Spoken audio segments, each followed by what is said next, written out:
This is the Bold and Inspired Leaders podcast. Through candid conversations, this series reveals the mindset, struggles, and triumphs that define impactful leadership today. I'm Kristen. And I'm Amber. Join us for conversations with those who make bold moves and lead inspired lives. Let's dive in. AI is changing how we live and work. Tools like ChatGPT have simplified writing and idea generation, while automation is transforming the way businesses handle customer service and data. Every industry could benefit from AI.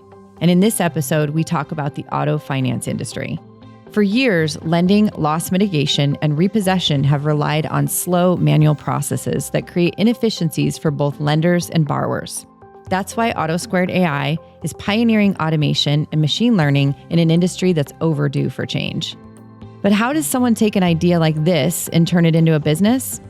And where is AI taking the auto finance industry next? We're sitting down with Bahador Rahimi from AutoSquared.AI to find out.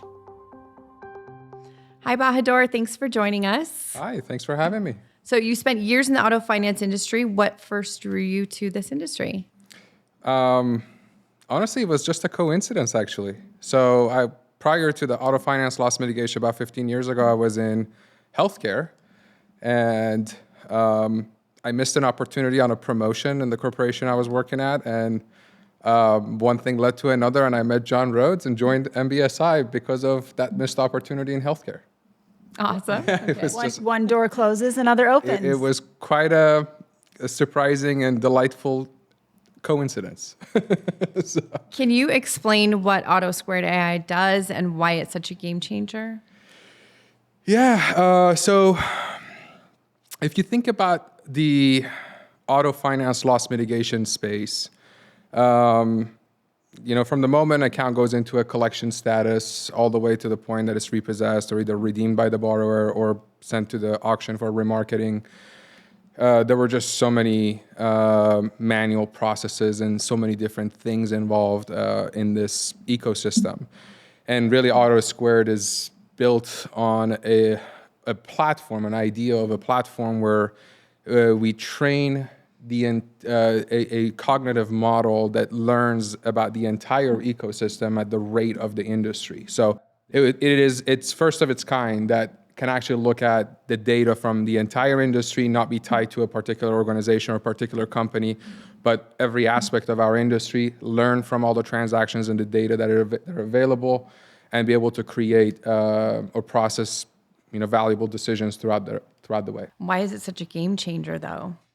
It goes back to those manual processes that I just mentioned. They're just, today or historically in our industry, through this ecosystem, through these processes, everybody were just throwing bodies at their problems, right? So I know a couple of organizations, they have, let's say, 50, 60 employees in their skip tracing department. And then they have 30, 40 employees in their admin work and just communicating with whether they're lenders or national forwarders or repo agents. These are not critical tasks. These are simply, I would call them, pushing buttons.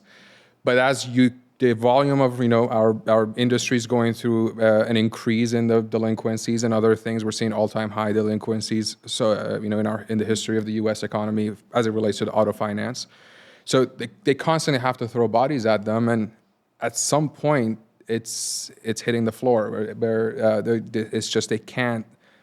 It's not sustainable anymore to continue to add human resource to these problems. Therefore, the opportunity for AutoSquared to walk in and tackle the challenges. Mm-hmm. I mean, simply put, automate. Automate, correct. Automate. Mm-hmm. Yeah. And you're not taking away people's jobs. No. You're making them more efficient so that they can handle more volume, get more done. 100%. That's the number one question that we usually get asked when we're in closed doors with executives. We're like, well, how does this going to come across to our staff or people? I'm like, really, the idea is to get your superstars to focus on tasks that requires critical thinking that a human can do. The idea is not to get rid of human in all aspects, but to actually empower them to focus on things that actually matter, where they're specialized.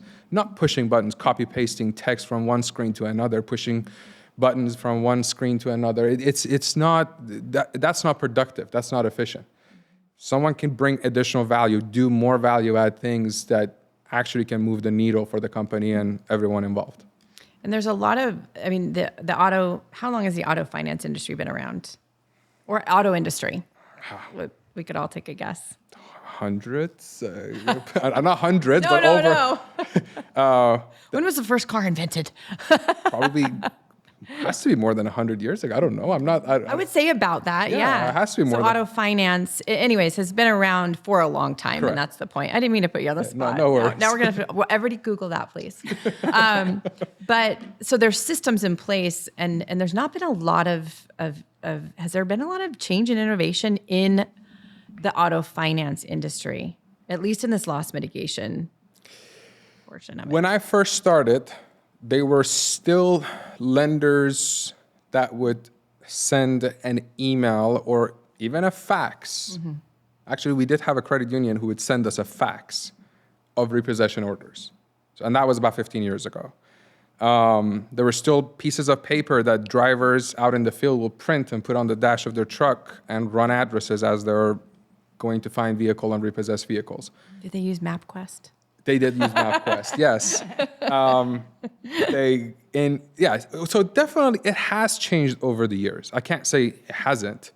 There were several key innovations, and I'm going to touch on that a little bit in a little bit today. But overall, it has changed definitely, and it's been improved. But there's still so many manual processes involved.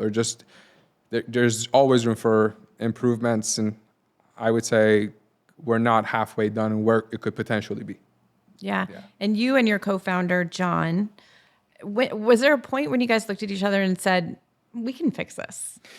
Yeah. So quick background. John and I, John was the original founder of MBSI, which is one of the main repossession management platforms or softwares in the US. John was the original founder. He brought me on about 14, 15 years ago as his support manager. That's where I entered this industry. And since then, John has been my mentor, my business partner. And when John sold MBSI, we both John left, a couple years before me. I stayed with MBSI for a few more years. 2019, I left MBSI shortly after. I repartnered with John. We did some VC activities and some investments in the fintech space globally and in the US. As part of those VC activities that we did, we came across, we dabbled into the artificial intelligence and automations and robotic process auto, RPA. We learned quite a lot from that experience. In parallel to that, after I left MBSI, I made a lot of friends, and I call them family members. Like, they're family to me. They're like, I genuinely catch up with them when they're, their son is getting married, or they have a grandson being born next month. We just keep in touch and stay connected with quite a few people in this industry. So I've always, even though we didn't have anything to do, I continued to attend all the conferences and events throughout the year. And we were doing our VC activities on the side. We were doing all these, keep in touch with people in the industry over time. And there was just a moment John and I were talking, and we're like, even this day and age, we still have these issues in the auto finance loss mitigation space. And we're like, oh, we just learned all these things in the other ventures that we've been working on. And it was just an aha moment. I'm like, what if we put both of these experiences together and come back to the loss mitigation space as our next big thing? And that was around beginning of 2023. It took us about 5-6 months to really put that on paper and really build a roadmap of what we wanted to build. And what started and what it is today is night and day different. But that was the moment where the technology has been advanced so much that, has advanced so much that we can definitely come back and play a huge role in making some significant changes. That's awesome. It's like a homecoming, right? Yeah. No, it was a goosebump feeling to be That's cool. at the time. Yeah, that is It was interesting. I don't think people realize how much money is lost on one vehicle by multiple companies throughout this process. I think people think the bank has, the bank is the one who's losing the money, but there are multiple companies involved in this loss mitigation process that these inefficiencies are costing them millions and millions of dollars a year. I don't think people really understand that. It's funny you say that. So there's two ways, there are two angles in the way they're losing money. So first off, you're 100% right. Everyone involved is hurting. Like, they're not taking full advantage of the opportunities that are out there. But there are two angles in how the loss is happening today. One is the expenditure, the expenses, and how much resources and capital, human capital, that they have to throw at problems or processes they have. That's a big chunk. Recently, in some of our recent conversation with our clients and prospects that we've been talking to, we realized the lack of consistency and the automation, what kind of missed revenue opportunities for everyone involved actually been buried under the rug, and no one really knew, or if they knew, they couldn't do really anything about it. Like missed invoicing opportunities. We found out there are like millions of dollars a year for all the parties involved, including lenders who like not charging things back to the consumer where they can, because there is not a right process to track all the dollars. So repo agents wouldn't bill for the things that they deserve to bill. National forwarders wouldn't bill for the things they provided a service and should have billed. And the lenders wouldn't actually identify the right charges where it's applicable by law, charged back to the consumer. So all these missed billing opportunities that we identify, that just because everyone is so overwhelmed with how everything is, the volume and being understaffed and everything else, is that they just never had an opportunity to focus on those missed opportunities as well. And I feel like your approach to all of this has been to stay very focused on a solution. But even then, it's still been challenging for you bringing out a simple solution to a complex problem. That's still been difficult for people to even wrap their minds around, especially as soon as you say anything related to AI. Yeah. So how do you even stay focused yourself without letting everybody else's spaghetti brain get you all sideways and out of focus? So you nailed that. I mean, AI is a scary word today, right? Everybody's excited about it, but at the same time, in equal parts, but everybody's also scared of it. Yeah. It's a powerful tool, but the way I would describe it is the evolution that all technology companies went through probably about 10 years ago or 12 years ago when it comes to hosting and data centers. 12, 13 years ago, even when I was at MBSI, we had a physical database. We had a data center with servers and a server room. Yep. And when we start talking to lenders or forward or anybody to, hey, we want to go to cloud. No, you can't go to cloud. Cloud is not safe. It's not approved. It's not an accepted form of hosting. Today, if you're not on cloud, people will laugh at you.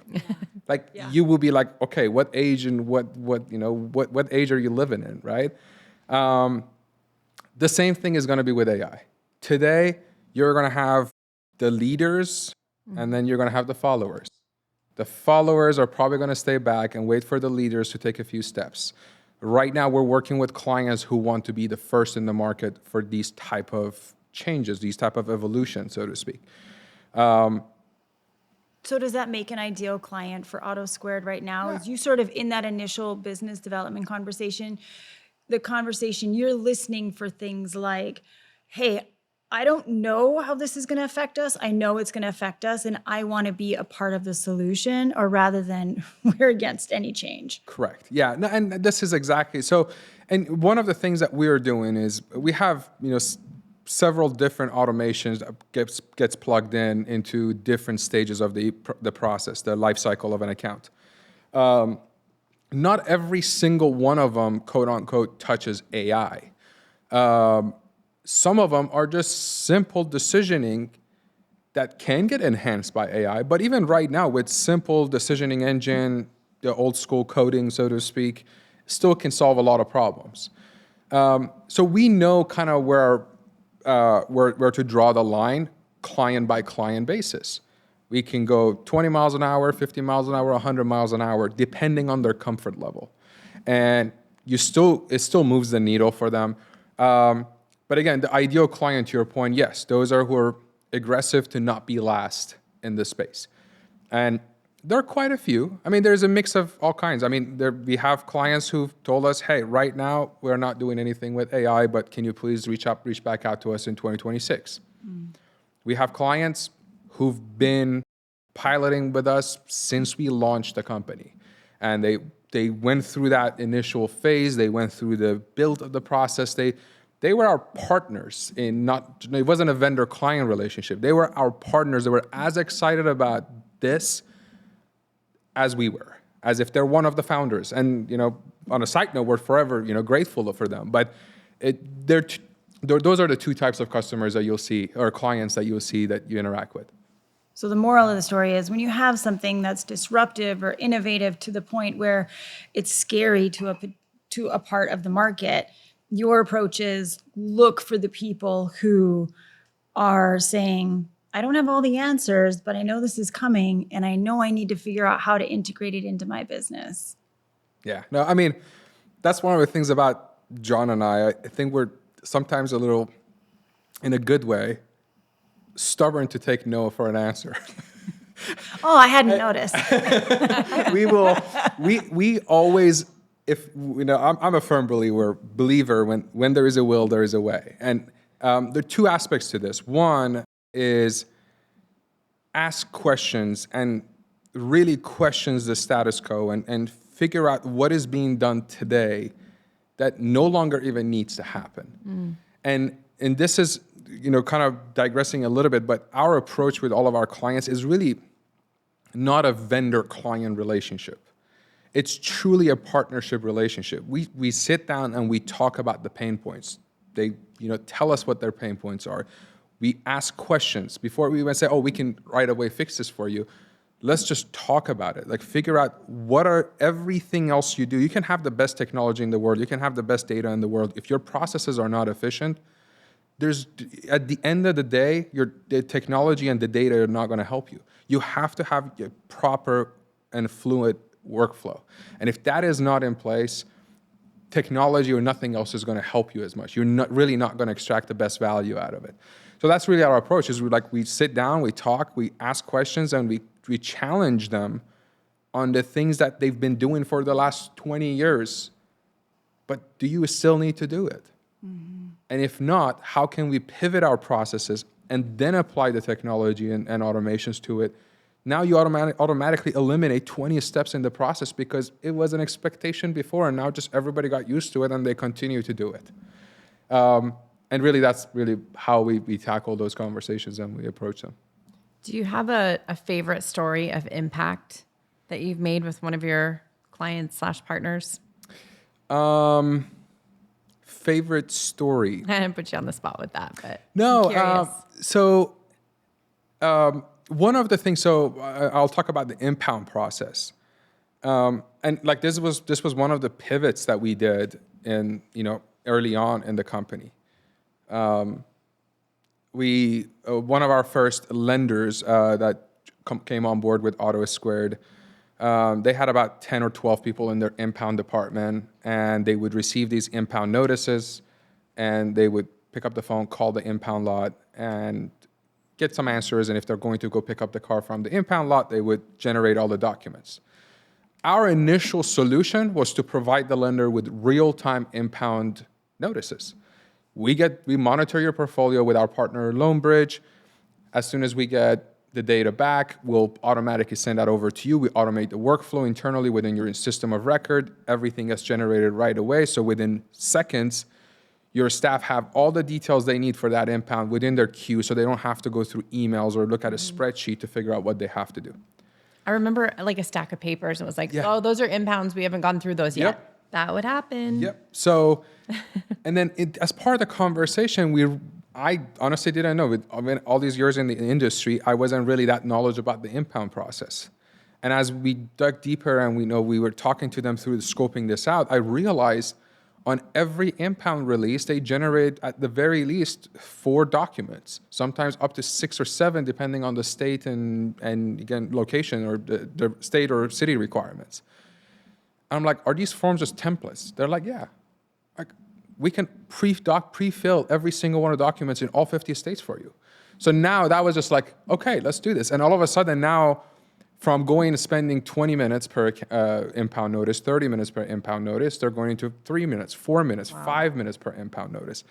And it was a really good, again, feeling just watching that all. Just such a simple solution. It just wasn't, I guess, AI. This is not AI. This is not, but is again questioning what is being done and how can it be different, not just expecting the norm and just accepting the norm and just moving on with it. Yeah, and you hit the nail on the head earlier when you said, I mean, you're so busy that you're just going through the motions that you've always gone through, and you don't have time to take a step back and evaluate, all right, what is it that we're doing here that's inefficient? How can we save time? There's got to be a better way. And so you guys just kind of came in like the guardian angels of auto finance loss mitigation.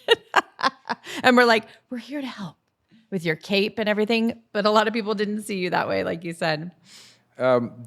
There's a favorite quote. It's like, good leaders work in their business, but great leaders work on their business, right?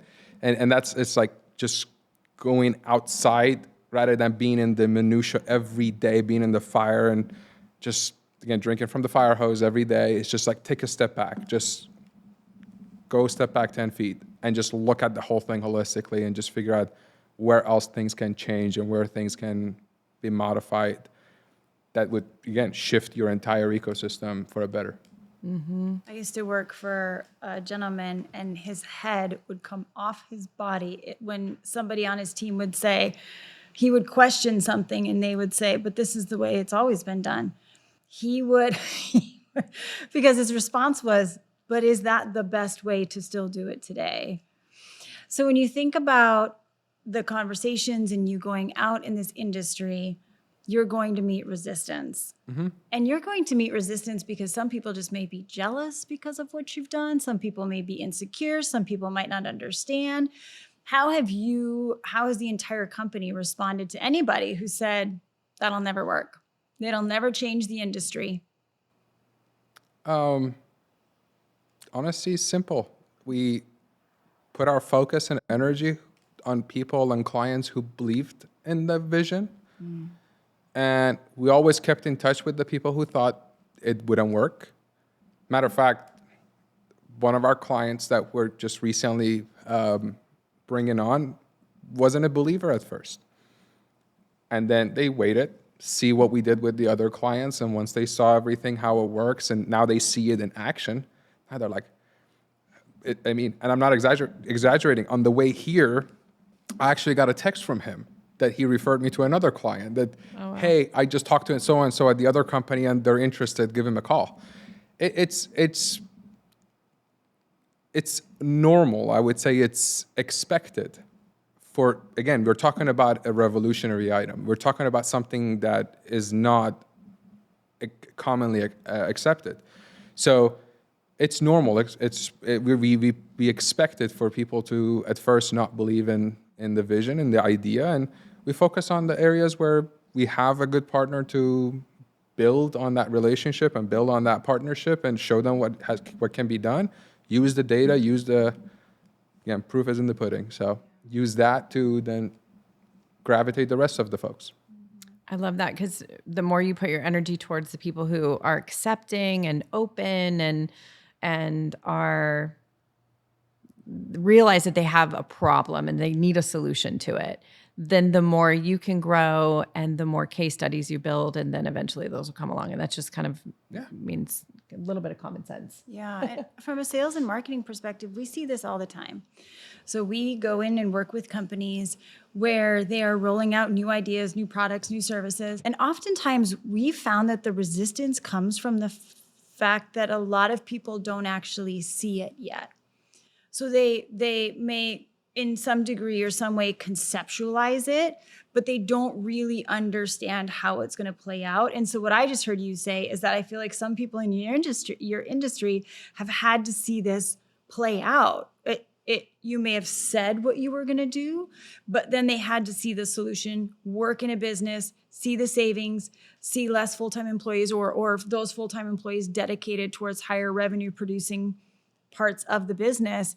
But I feel like that's often where we see resistance in companies to new ideas. They actually don't see how it's going to They don't see what it's going to shake out into until it actually rolls out. And then you start to see more people and more buy-in come to it and say, okay, I get it. I support that.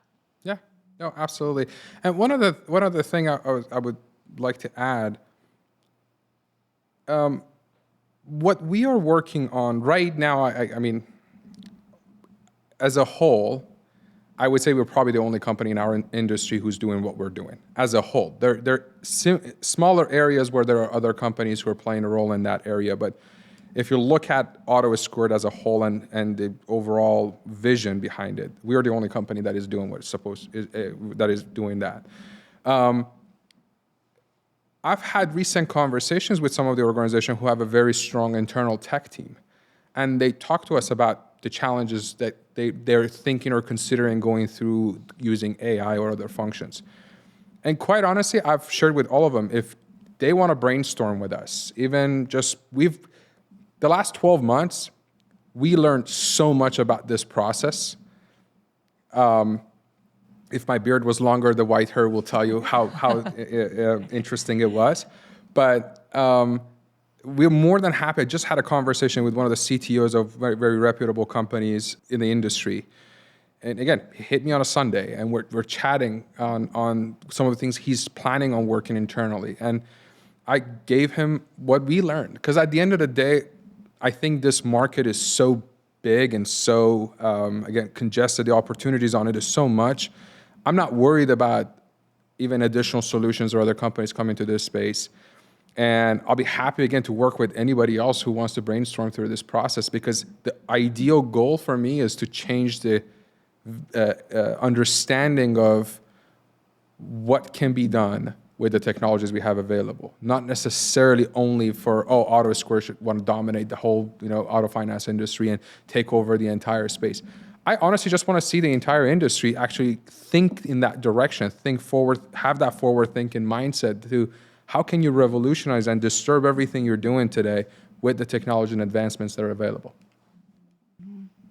I saw something on social media this weekend that said that AI is the only equivalent to a true revolution from a technology standpoint. Is the only thing that they can compare to is splitting of the atom.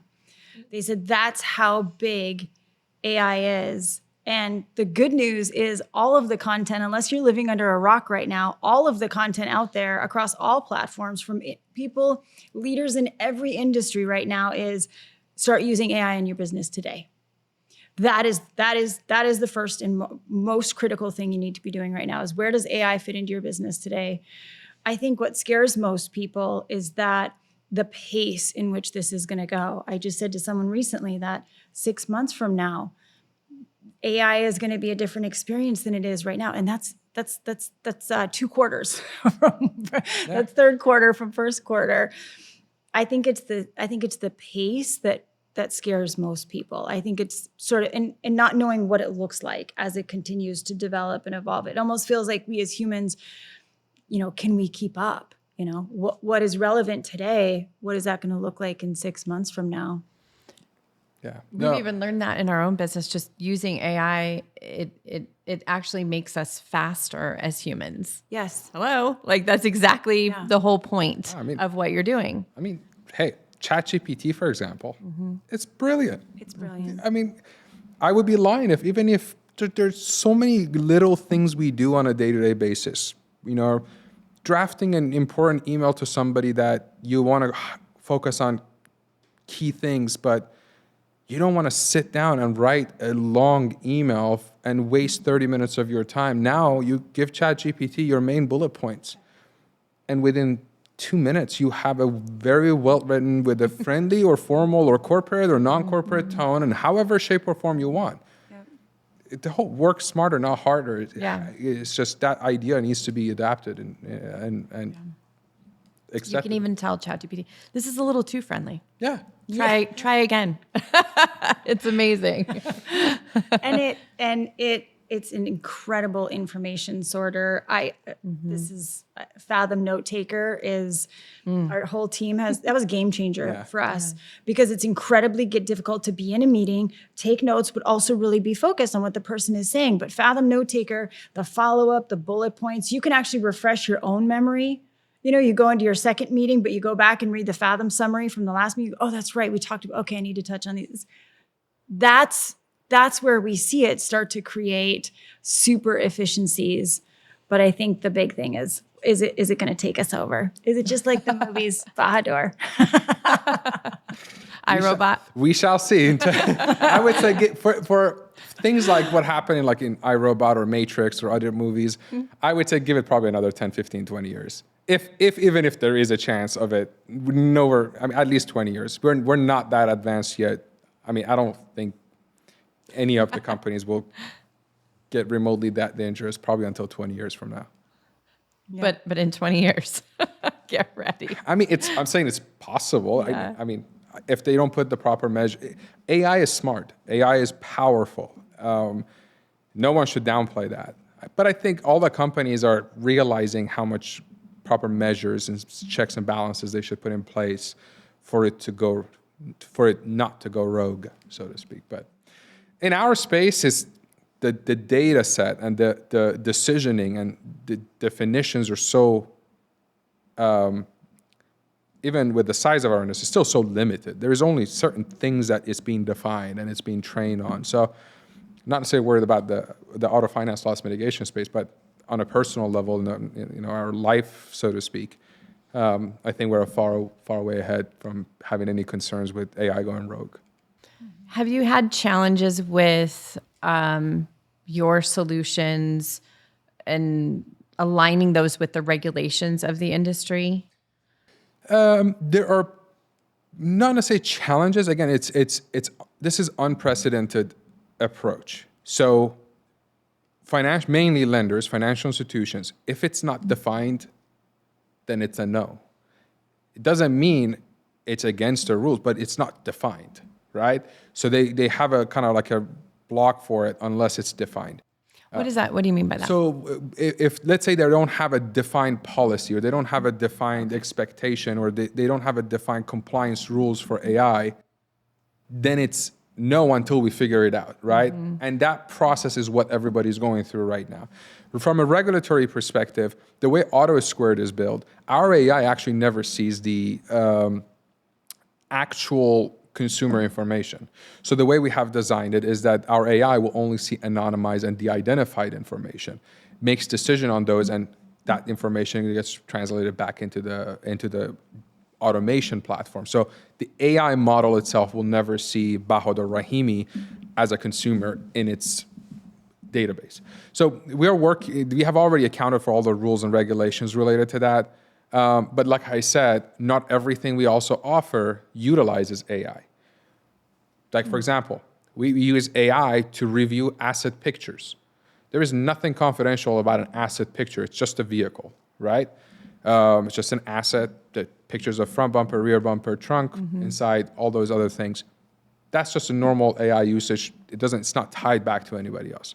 When it comes to skip tracing, we use different models. We don't use actual artificial intelligence. We use, traditional decisioning, traditional machine learning to use that process to make decisions.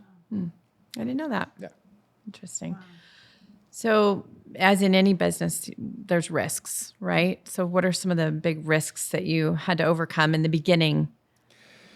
I think the biggest risk John and I took was just believing in the fact that this is possible. I mean this in the most genuine way, is we believed we could do this, and we learned so much throughout the process, but at the same time, we had to pivot many times as we went through this, right? What we started with is not absolutely where we came to where we are today. And do you mean that from a product standpoint? From a solution perspective, from an approach perspective, and how we would tackle about addressing the process as a whole, right?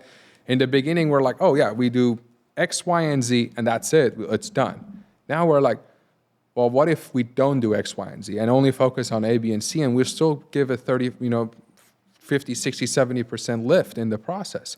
So it's the biggest risk was going into this knowing that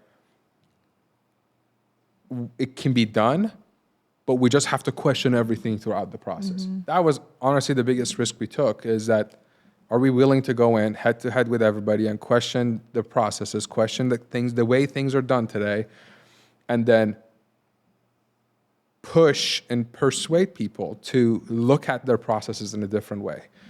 And again, so far we've had great partners who really saw the vision. And I think a very reassuring moment for me was just after after Christmas, before the New Year's Eve, I was on a call with 3 or 4 different repossession agents. And, I went through the whole overview of our solutions, after an hour phone call. And the gentleman who was kind of the point of contact for all these repossession agencies, it was a part of an association that they have several repossession agents. They brought the entire group of companies to come look at or listen to our presentation. And his sentence was, 8 years ago, 9 years ago, all of us repo agents, we sat in a room and we listened to a company called ClearPlan to give us their presentation. And at that time, we all said, this is game-changing for our industry. And ClearPlan is a routing software. We're very good partners with them. They really changed the industry, the repossession space, when it comes to routing and mapping and dispatching drivers to different addresses. The contact on the call is like, today, I'm getting the same feeling that I had 8 years ago when I listened to ClearPlan's presentation. This is the second time I'm feeling the same way after you give me your presentation about AutoSquared. I feel like this is the next big thing that is going to disrupt our industry and change the way we do things on a day-to-day basis. That's a pretty amazing compliment. That was the reassuring moment from like, okay, all right, I guess if they see it that way, we're on the right side. Or like we've had, folks who would listen to our pitch or our overview, and then they start becoming our sales rep. They go and talk to other people, and they send us referrals, and they're like, hey, you need to talk to this person. There's so many problems that you guys can fix. And again, that's when you get the reassurance you're on the right path. And you're asking the right questions, you're poking the right, bear, and figuring out where to go from there. I like how consistently throughout our conversation, you've brought up again and again how your approach is to get people to ask themselves about their own processes. Like, is this the best way? Could there be a better way? Are we doing this in an efficient way? And that's a really healthy thing for a business owner to be doing. So what advice would you give other leaders who are trying to disrupt their industries? I would say be stubborn on the vision, but not stubborn on the path you take. That's so good. That to me is like, again, when we started, we had a whole different approach in mind. And we changed and changed and changed so many times. We accepted that this approach is wrong. Let's change and how we can do it better. Moved on to the next one, until we perfected it as we went through it. So I know many other entrepreneurs or business owners are like, they have this vision in their mind, and that vision is tied to a path or a journey, and they stuck to it, even when they're drowning, even when they know it's wrong. It's hard for them to say, no, this doesn't work. Let's figure out another way.